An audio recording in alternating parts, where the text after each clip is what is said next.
నిన్న బయట farm land లో భోజనం చేసాం కదా, అక్కడ తలకాయ కూర బాగుందని నేను మా మమ్మీతో చెప్పే వరకు ఇవాళ మా డాడీతో తెప్పించి వండి మరి నన్ను పిలిచింది, రామ్మ తలకాయ కూర చేసినా తిందు అని. ఎందుకంటే అక్కడ అంత తృప్తిగా నేను తినలేకపోయినా టేస్ట్ బాగుంది అన్న ఒక రీజన్ కి. అయితే మా మమ్మీ నా కోసం చేసిన తలకాయ కూర, మా మమ్మీ నా కోసం ఇది చేసింది కదా అని నేను మా ఇంట్లో చికెన్ కర్రీ వేసుకొని ఇడికి తీసుకొని వచ్చిన.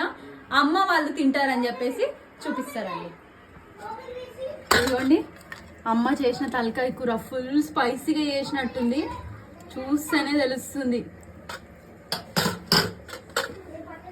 ఇదిగో నేను చేసిన చికెన్ కూర మొత్తం స్కిన్ తో చేసిన.